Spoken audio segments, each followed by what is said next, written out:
त्यामुळे लवकरच निवडणुकांचं बिगुल वाजण्याची शक्यता आहे.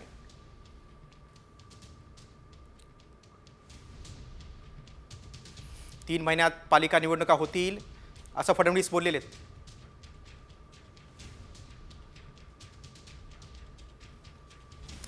दरम्यान विरोधकांना एकही जागा सोडू नका असं देखील केंद्रीय गृहमंत्री अमित शहानी म्हटलेलं आहे. येत्या 3 ते 4 महिन्यात निवडणुका आहेत, त्यामुळे स्थानिक स्वराज्य संस्थांच्या निवडणुकीसाठी सज्ज राहा असं देखील फडणवीस बोलले. तर येत्या 3-4 महिन्यात या निवडणुका होतील. या निवडणुकांची तयारी देखील आपल्याला करायची आहे आणि जसा महाविजय हा महायुतीने या ठिकाणी महाराष्ट्रात विधानसभेत मिळवला, तसाच महाविजय आपल्याला महाराष्ट्रामध्ये स्थानिक स्वराज्य संस्थांमध्ये देखील मिळवायचा आहे. त्याकरता आपण सर्वांनी सज्ज राहावं. मुंबई, नागपुर, पुणे, छत्रपति संभाजीनगर समेत सभी म्युनिसिपल कॉरपोरेशन, सभी नगर परिषद और सभी जिला पंचायत का चुनाव आ रहा है. विरोधियों को एक भी जगह बैठने की न मिले, इसकी चिंता आप सभी को करनी है. भाइयों बहनों, विकास की चेन तभी संपूर्ण होती है जब पंचायत से पार्लियामेंट तक आप भगवा लहरा दो, तभी विजय होती है, तब तक विजय नहीं होती. शिर्डीतल्या भाजपच्या महाधिवेशनात स्थानिक स्वराज्य संस्था निवडणुकीचं रणशिंग फुंकण्यात आलंय.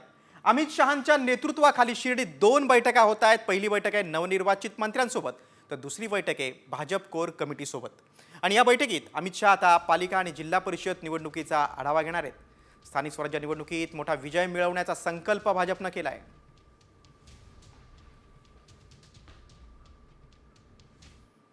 निवडणुकीत कार्यकर्ते केशव होते आणि मोदीजी माधव असं म्हणत मुख्यमंत्री फडणवीसांनी मोदी आणि भाजपच्या कार्यकर्त्यांचे आभार मानले.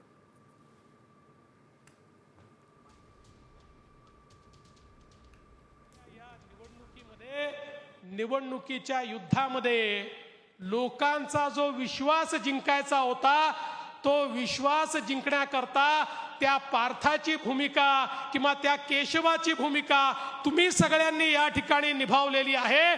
तुम्ही केशव होतात आणि मोदीजी माधव होते. या केशव आणि माधवामुळे आपल्याला हा विजय मिळालेला आहे. आणि म्हणून मी खरं म्हणजे हा संपूर्ण विजय महाराष्ट्रातल्या भारतीय जनता पक्षाच्या या सगळ्या कार्यकर्त्यांना समर्पित करतो आणि तुम्हाला साष्टांग दंडवत करतो. आपल्या भाषणात फडणवीसांनी बांगलादेशी घुसखोरांवर देखील हल्लाबोल केलेला आहे. वोट जिहादचा पार्ट 2 सुरू झाला आणि त्यामुळे महाराष्ट्रामध्ये एकही घुसखोराला राहू देणार नाही असा इशाराच मुख्यमंत्र्यांनी आपल्या भाषणातून दिलाय.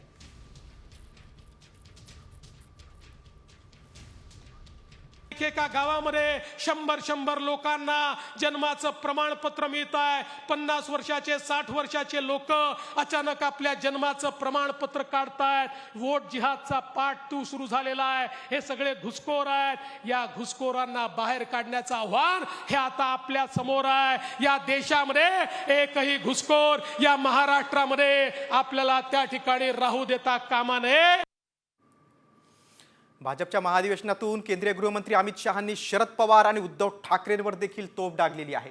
पवारांचा दगाफटका करण्याच्या राजकारणाला 20 फूट जमिनीत गाडलंय, तर बाळासाहेबांची विचारधारा सोडणाऱ्या उद्धव ठाकरेंना त्यांची जागा दाखवली अशी टीका अमित शहाने आपल्या भाषणात केली.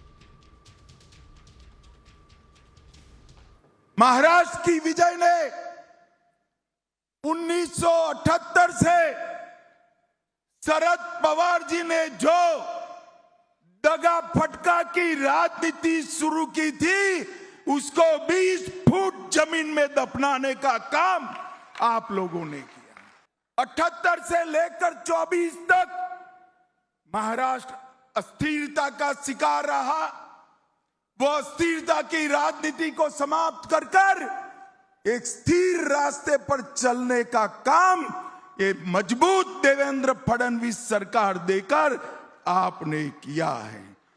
उद्धव ठाकरे जी ने हमारे साथ जो द्रोह किया था 2019 को, विचारधारा छोड़ी थी और बाला साहब ठाकरे के सिद्धांतों को छोड़ा था, झूठ फरेब कर मुख्यमंत्री बने थे, वो उद्धव ठाकरे जी को आपने उनकी जगह बताने का काम किया है।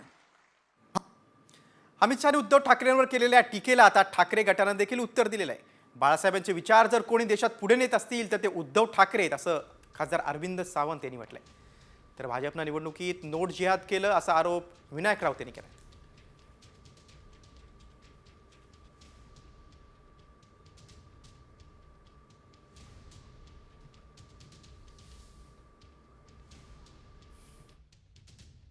मुळात त्यांचं मोठं दुःख आहे ते. आमचा विजय त्यांना पचत नाही आहे लोकसभेतला. अहंकारी भावनेने 400 पार बोलणारे तेच होते आणि 400 पारवरून याच देशातील जनतेने त्याला 240वर आणलं आणि म्हणून ती जखम मोठी आहे त्यांना. ती जखम अशी भळभळ वाहत राहते त्यांची. त्या जखमेतून हे उद्गार ते काढतायत. आता त्याला विधानसभेमध्ये विजय मिळवला आहे, त्याच्यामुळे थोडा आणखीन अहंकार पुन्हा फुलायला लागला असेल. तो अहंकार सुद्धा महाराष्ट्राची जनता त्यांना पुन्हा जागा दाखवून देईल. शिर्डीच्या अधिवेशनमध्ये येऊन ह्या देशाचे गृहमंत्री अमित शहा यांना केवळ आणि केवळ उद्धवजी ठाकरे यांच्यावरच बोलावं लागतंय, हे भाजपाचं दुर्दैव आहे.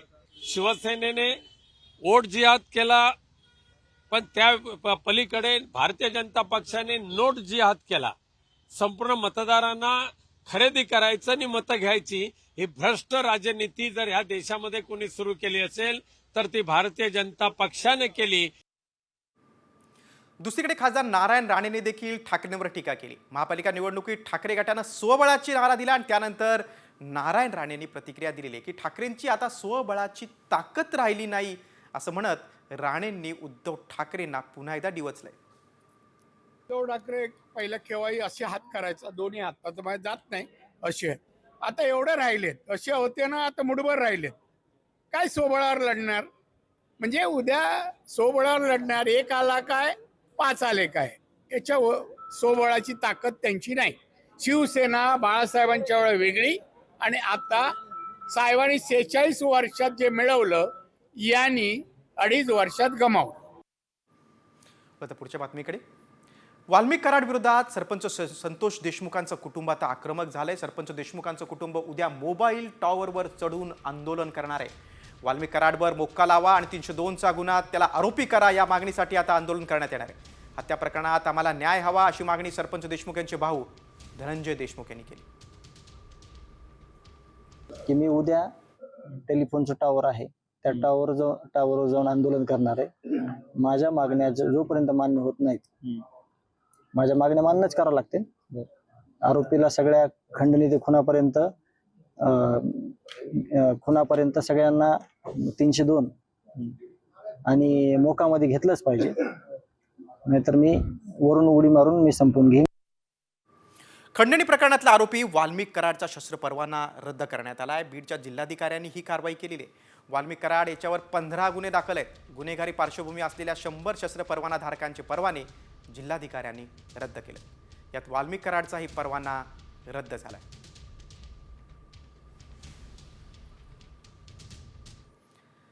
वाल्मिक कराडचा केवळ शस्त्र परवाना रद्द नको तर मोक्का लावा आणि त्याच्या विरोधात 302चा गुन्हा दाखल करा अशी मागणी खासदार सुप्रिया सुळेंनी केली. सुप्रिया सुळे यांनी आज परभणीत जाऊन सोमनाथ सूर्यवंशी आणि विजय वाकोडे कुटुंबियांची भेट घेतली. बीड आणि परभणी या दोन्ही प्रकरणांमध्ये न्याय मिळाला पाहिजे अशी मागणी त्यांनी केली. वाल्मिक कराड यांचा आता शस्त्र परवाना रद्द झाला आहे. वाल्मिक कराड यांचा शस्त्र परवाना आता रद्द करण्यात आला. शस्त्र परवाना नाही, मोक्का 302 लावा आधी, मग सांगा शस्त्र परवान्याने काय होणार आहे. पुढे आता सुरेश धस यांनी केलेल्या गंभीर आरोपांकडे. धस यांनी मंत्री धनंजय मुंडेंवर गंभीर आरोप केले. धनंजय मुंडेंनी त्यांच्या जवळच्या काही लोकांना मिरवण्यासाठी पिस्तूल वाटल्याचं धस यांनी म्हटलेलं आहे. बीड जिल्ह्यातील 1200 परवाने रद्द करा अशी मागणी आता धसांनी केलेली आहे. हे पिस्तूल कशासाठी? फक्त मिरवायसाठी, लोकांना धाक दाखवायसाठी. आणि कोण आहेत? आमचं लोन संभाजीनगरमध्ये पोहोचलेलं आहे.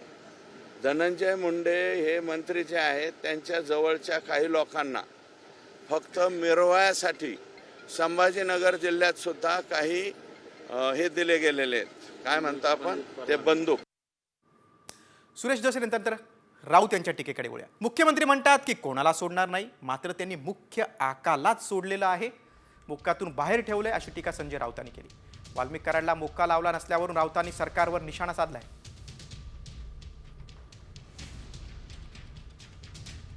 या राज्याचे गृहमंत्री देवेंद्रजी फडणवीस म्हणजे मुख्यमंत्री यांचं वारंवार वक्तव्य येत आहे कोणालाही सोडणार नाही,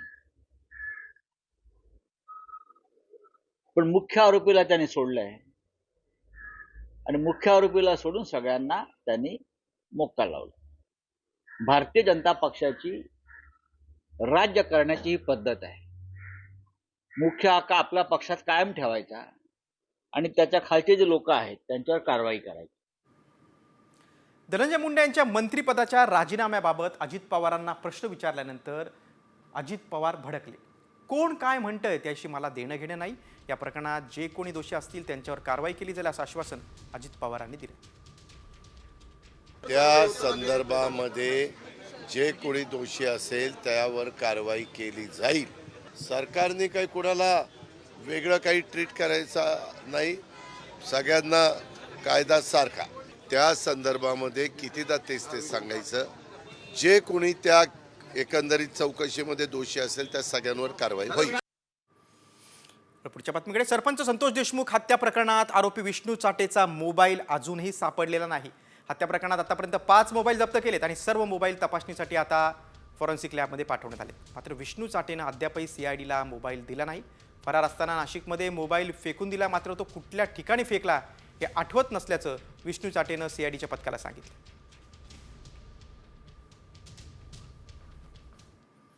पुढची बातमी आता परळीतून. आणखीन एका सरपंचाच्या मृत्यूनं बीड जिल्हा पुन्हा हादरलाय, कारण परळीतल्या अपघातात विद्यमान सरपंचाचा जागीच मृत्यू झालाय. राखेची वाहतूक करणाऱ्या टिप्परनं दुचाकीस्वाराला उडवलं, यात सरपंच अभिमन्यू क्षीरसागर यांचा जागीच मृत्यू झाला. मात्र हा अपघात आहे की घातपात त्याचा तपास आता पोलीस करतात. सरपंच संतोष देशमुख यांच्या हत्येला महिनाही उलटला नाही, त्यातच आता दुसऱ्या एका सरपंचाचा मृत्यू झाल्यानं खळबळ उडाली.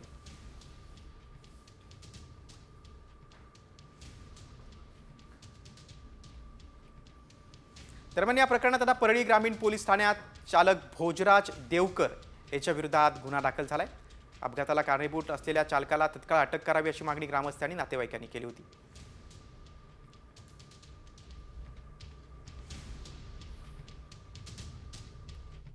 रात्री आम्हाला फोन आला सौजन्यहून भाच्याचा आमच्या, तसाच अभिमन्यूचा अपघात मळवटी मांडवायचं टिप्पर रागाच्या टिप्परनं उडवलं गेलं, जागेवर मृत्यू झाला निरोप भेटला ते आम्हाला. काही शंका वगैरे कोणाची काही दुश्मनी नाही, शंका वगैरे काही नाही, अपघात आहे. परळीतल्या सरपंचाचा अपघात की घात असा सवाल आता आमदार सुरेश धसेंनी विचारलेला आहे. संपूर्ण राज्यभर बीडची चर्चा सुरू आहे, तरी देखील अवैध राखेचे टिप्पर काही बंद झाले नाहीत असं धसेंनी म्हटलंय. याला परळीचे पोलीस जबाबदार आहेत असा आरोपही धसेंनी केलाय. अवैध राखेचं जे लूट परळीमध्ये चालू आहे त्याचा करिश्मा बघा. मला वाटतं सौंदाणा गावचे सरपंच दलित सरपंच आहे, त्या सरपंचाचा जागेवर खात्मा केला गेलाय. म्हणजे तो घातपात आहे का ॲक्सिडेंट आहे अजून त्याचा शोध लागायचा आहे. राखेचे टिप्पर बंद नाहीत, आजही राखेचे टिप्पर चालू आहे, अवैध वाहतूक चालू आहे आणि ह्याला परळीची पोलीस आणि परळीचे थर्मल पॉवरचे अधिकारी कर्मचारी याला जबाबदार आहे. बीड सरपंच हत्या प्रकरणातील काही बातम्या आपण पाहिल्या. आता पुढच्या बातमीकडे. लाडकी बहीण योजनेचा नियमाबाहेर लाभ घेतलेल्या बहिणींनी अर्ज मागे घ्यावेत, अन्यथा सरकारनं त्यांच्याकडून दंडासहित वसुली करण्याची मागणी अजित पवारांच्या राष्ट्रवादीचे आमदार छगन भुजबळ यांनी केली. मात्र आतापर्यंत दिलेले पैसे वसूल करण्यात येऊ नयेत असं देखील भुजबळ यांनी म्हटलेलं आहे. तर माझं म्हणणं असं आहे की एक अपील केलं पाहिजे लोकांना, आणि जे ह्या नियमात बसत नाही त्यांनी स्वतःहून आपली नावं जे आहेत काढा म्हणून सांगायला पाहिजे. आणि जे पैसे दिले गेले ते आता परत मागण्यात काहीही अर्थ नाही, ते मागण्यात येऊ नये. याच्या पुढे जे आहे लोकांना सांगावं या नियमात बसत नाही, त्यांनी स्वतःहून आपली नावं काढून घ्यावी, नाहीपेक्षा मग त्यांना मात्र जे आहे दंडासहित वसुली करण्यात येईल. मागचं जे झालं ते आपण आपल्या लाडक्या बहिणींना अर्पण करून टाकलं पाहिजे. छगन भुजबळांनी लाडकी बहीण योजनेवर मोठं वक्तव्य केलं आहे. रवी राणांचं देखील एक वक्तव्य आहे. लाडक्या बहिणींसाठी 1500 वरून आता 2100 रुपये झाले, आता 3000 रुपये झाले पाहिजेत अशी मागणी आमदार रवी राणा यांनी केली. आणि लाडक्या बहिणींसाठी 3000 मी करून घेणार असं विधान रवी राणांनी अमरावतीतल्या भाषणात केलंय. लाडक्या बहीण योजना जी आहे, जे राज्य सरकारने सुरू केली, मुख्यमंत्री देवेंद्र फडणवीस साहेब असो की माजी मुख्यमंत्री पूर्व मुख्यमंत्री एकनाथजी शिंदे असो, त्या सगळ्यांनी मिळून जी योजना चालू केली, मी आपल्याला सांगितलं होतं की आज 1500चे 2100 केले, 2100चे 3000 झाले पाहिजे. या 10 भरपाईमध्ये ती एक भरपाई सुद्धा मी करून घेणार आहे. की कारण की मला असं वाटलं की मला जसं तुम्ही आशीर्वाद दिला, ते पद मिळाल्यानंतर मी ताकदीनं या माझ्या जनतेला अजून न्याय देऊ शकतो. पण मला असं माहीत आहे की थोडे दिवस आपण थांबू, पण याच्यापेक्षा चांगलं होईल हा विश्वास माझ्यामध्ये आहे. पुढची बातमी आता महाविकास आघाडीबाबत. इंडिया आघाडी किंवा महाविकास आघाडी तुटली असं मी म्हणालो नाही असं म्हणत संजय राऊतांनी काँग्रेसलाच सुनावलं. तर महाविकास आघाडी टिकावी अशी आमची इच्छा असल्याचं काँग्रेसचे नेते विजय वडेट्टीवार यांनी म्हटलंय. तसंच युतीत भाजप शिवसेना एकत्र लढायचंय, त्यात नवीन काय असं खासदार सुप्रिया सुळे यांनी म्हटलंय. लोकसभा के लिए हम सभी ने इंडिया आघाड़ी बनाई, विधानसभा के लिए राज्य में महाविकास आघाड़ी बनाई.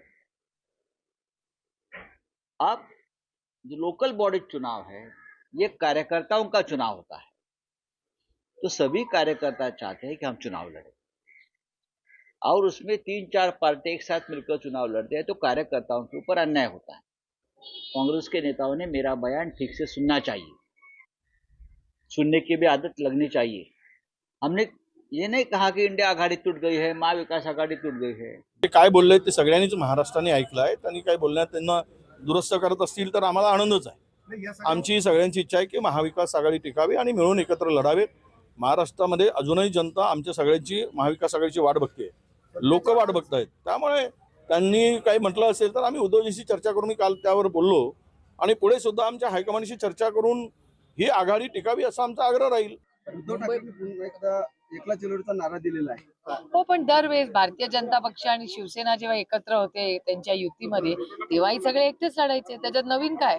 म्हणजे त्यांनी केलं तर चालतं आणि आम्ही केलं तर गुन्हा, हा कुठला न्याय? पुढची बातमी आता एकनाथ शिंदेने ठाकरेंवर केलेल्या टीकेची. बाळासाहेबांच्या स्मारकावरून एकनाथ शिंदेने उद्धव ठाकरेंवर निशाणा साधलेला आहे. बाळासाहेबांचं स्मारक कुणाच्या मालकीचं नाही. बाळासाहेब लोकाभिमुख नेते होते, त्यामुळे त्यांचं स्मारक ही लोकांची प्रॉपर्टी आहे असं म्हणत एकनाथ शिंदेनी ठाकरेंवर हल्ला चढवला. स्मारक बाळासाहेबांचं कोण बांधतंय? आम्ही सरकार बांधतोय. कुणाच्या मालकीचं ते स्मारक नाही, ही लोकांची प्रॉपर्टी आहे. बाळासाहेब हे लोकांच्यातले नेतृत्व आहेत, लोकाभिमुख नेते आहेत होते, आणि म्हणून ज्यांनी बाळासाहेबांचे विचार सोडले ते तर लागू कोणाला होतं? 2019ला बाळासाहेबांचे विचार कोणी सोडले? कोण काँग्रेसच्या मांडीवर जाऊन बसलं? कोण स्वतःच्या स्वार्थासाठी मुख्यमंत्री पदासाठी आपल्या बाळासाहेबांचे विचार कोणी सोडले? दुसरीकडे शिंदे गटाचे नेते माजी मंत्री रामदास कदम यांनी पुन्हा एकदा आदित्य ठाकरेंवर निशाणा साधलेला आहे. दिशा साली यांचं प्रकरण जर देवेंद्र फडणवीसांनी बाहेर काढलं तर आदित्य ठाकरेंना बर्फाच्या लादीवर झोपून फटके दिले जातील, आणि या भीतीमुळेच आदित्य ठाकरे फडणवीसांची भेट घेत आहेत अशी जळजळीत टीका रामदास कदम यांनी केली. काय त्याला म्हणतात नाही, मी ऐकलं नाही. प्रेग्नेंट म्हणतात त्याला. देवा भाऊला एवढं वाटी मिळून जातोय, त्या एका मुलीला आत्महत्या केली तुला पडून. काय होतं नाव? दिशा सानिया.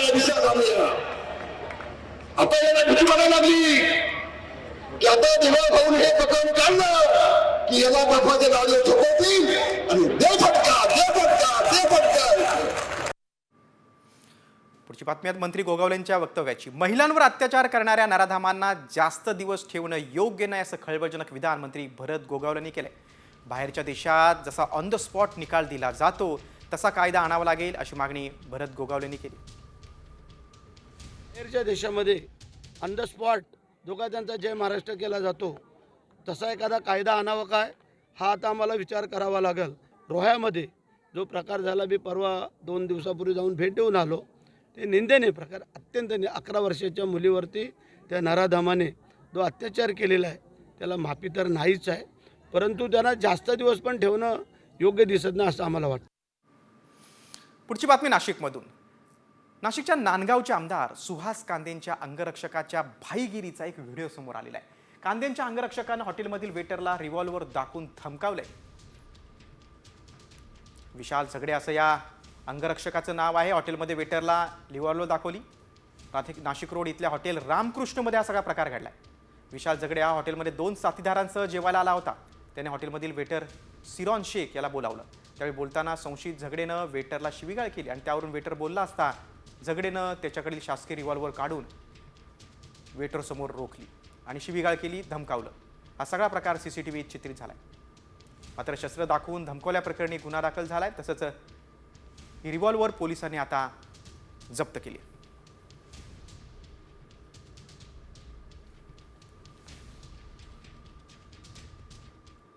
नाशिकनंतर पुढची बातमी आता बुलढाण्यातून. भाजपच्या 2 गटात तुफान राडा झाला होता. 2 दिवसांपूर्वीच्या या राड्याचा व्हिडिओ आता समोर आलेला आहे.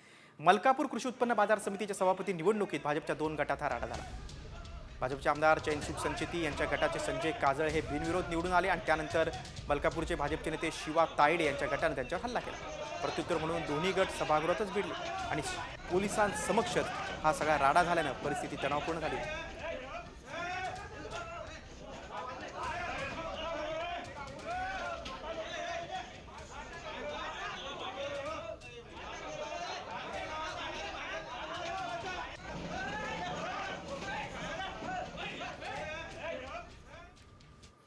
पुढची बातमी आता अमरावतीमधून. 100पेक्षा अधिक महिला आणि पुरुषांना विषबाधा झालेली आहे. अमरावती जिल्ह्यातील नांदगाव पेठ MIDC मध्ये हा सगळा प्रकार घडला. गोल्डन फायबर कंपनीमधील महिलांना पाण्यातून विषबाधा झाल्याची माहिती आहे. दरम्यान सर्वांवर आता अमरावतीच्या जिल्हा सामान्य रुग्णालयात उपचार सुरू आहेत.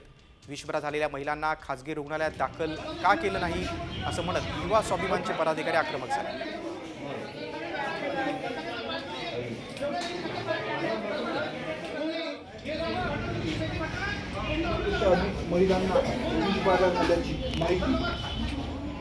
फक्त पाणीच पिलो तिचं, नाश्ता वगैरे केला नाही तर उलट्या, संडास, हे डोकं बिकं सगळं दुखत आहे. हां, काही जण तर लस सिरियस आहे. तुम्ही किती वाजता हा प्रकार घडला ना? 9 वाजतापासूनच झाला, 8-9 वाजतापासून. मग तुम्ही आतापर्यंत हॉस्पिटलमध्ये का नाही आले? नाही, आम्ही तिथल्या गोळ्या घेतल्या ना, एक गोळी दिली, ORSचे पॉकेट दिले आम्हाला, ते थोडं आम्हाला बरं वाटायला लागलं. मग दरम्यान अमरावतीचे खासदार बळवंत वानखेडे यांनी रुग्णालयात धाव घेत महिलांच्या प्रकृतीची विचारपूस केली. इथं भरती आहेत आणि अजूनही काही लोक आहेत, त्यांना एकाच वेळेस होणं म्हणजे काही त्यांनी सामूहिक जेवण नव्हतं तिथं, त्याच्यामुळे फूड पॉयझन काही विषय नाही, हे पाण्यातूनच झालं असा प्राथमिक अंदाज आहे. आणि त्या पाण्याचेच सिस्टम आमची भूमिका हीच राहील की त्या कर्मचाऱ्याच्या बाबतीत त्यांची तब्येतीकडे लक्ष देणं अतिशय पहिलं प्राथमिकता आहे. त्याच्यानंतर जे जे काही करता येईल ते करू. अमरावतीनंतर पुढची बातमी मुंबईतून. टोरेस कंपनी घोटाळ्यात आता आणखीन एक धक्कादायक माहिती समोर आलेली आहे. टोरेसची जनरल मॅनेजर तानिया या आधी सुद्धा पोलिसांनी तिला ताब्यात घेतलं होतं. नोव्हेंबरमध्ये तानिया कासतोवाला 69 लाख रुपयांच्या बेहिशोबी रोकडसह ताब्यात घेण्यात आलं होतं. विधानसभा निवडणुकीच्या वेळी ही कारवाई करण्यात आली होती. त्यावेळी तिनं परदेशी नागरिक असल्याचा दावा केला होता. तसंच तिला कोणतीही कागदपत्र सादर करता आली नव्हती. मात्र फक्त डायरीत नोंद करून तिला सोडून देण्यात आलं. 2008 मध्ये देखील 77 लाखांची फसवणूक केल्याप्रकरणी तानियाला अटक झाली.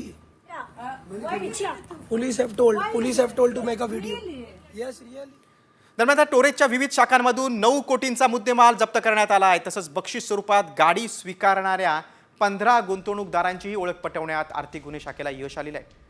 टोरेस कंपनीनं दादरच्या शाखेसाठी 25 लाख रुपये महिना भाडं मोजलं होतं. त्यावेळी मालकानं केलेला भाडे करार, रकमेचा व्यवहार आणि तपशिलांची आता चौकशी सुरू झाली. टोरेस कंपनीनं 15 गाड्या विकत घेतल्या आणि 5 गाड्या आरक्षित केल्याचे पुरावे देखील पोलिसांना सापडले.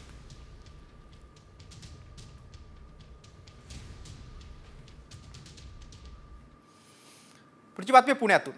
पुण्यात सुरू असलेली कामं आता नागरिकांच्या जीवावर बेततात. कारण पुणे मनपा हद्दीतल्या नरे गावात ड्रेनेजची काम सुरू आहेत, अनेक रस्ते बंद केल्याने आता वाहतूक कोंडी होते आणि तीच टाळण्यासाठी दुचाकीस्वार मिळेल त्या रस्त्यानं बाहेर जाण्याचा मार्ग शोधतात. असाच एक दुचाकीस्वार मिळेल त्या रस्त्यानं बाहेर पडत असतानाच तो थेट ड्रेनेजमध्येच पडला. अरुंद रस्त्यावरून दुचाकी काढत असताना त्यात तोल गेला आणि दुचाकीसह तो खड्ड्यात कोसळला. यात तो किरकोळ जखमी झाला. आपण बघतोय की वाहतूक कोंडीमुळे असे प्रकार घडतायत. नरे भागातील ही घटना आहे. अगदी दुचाकीस्वार थोडक्यात वाचलेला आहे. आपण बघतोय की अगदी कसरत करत हे दुचाकीस्वार पुढे जात आहेत, मात्र अरुंद रस्त्यावरून जाताना तो खड्ड्यात कोसळला.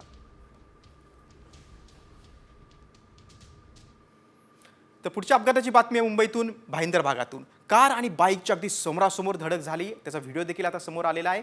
भाईंदर पूर्वच्या दीपक हॉस्पिटल रोडवर ही दुर्घटना घडली. कार आणि बाईक दोन्ही वेगाने चालल्या होत्या. त्यावेळी समोरासमोर धडक झाल्यानं बाईक स्वार आणि मागे बसलेले असे दोघेही जण अगदी कारला आदळून तब्बल 4 फूट उंच उडाले. त्यावेळी बाईक स्वाराचं हेल्मेट देखील उडालं. बाईकवर असलेले दोघेही आता गंभीर जखमी आहेत. दोघांवर उपचार सुरू आहेत.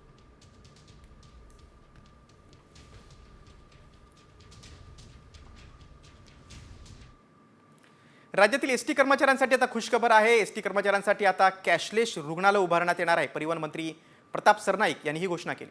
प्रत्येक जिल्ह्यातील एसटी आगारात 25 तर मुंबईत 100 खाटांचं रुग्णालय उभारलं जाणार आहे. या रुग्णालयात राज्य शासनाच्या महात्मा फुले आरोग्य योजनेतून 5 लाखांपर्यंत उपचार मोफत घेता येतील. परिवहन मंत्र्यांनी ही घोषणा केलेली आहे. कॅशलेस रुग्णालय उभारलं जाणार आहे. जिल्ह्यात 25 तर मुंबईत 100 खाटांचे रुग्णालय असेल. राज्यातील एसटी कर्मचाऱ्यांसाठी आनंदाची बातमी.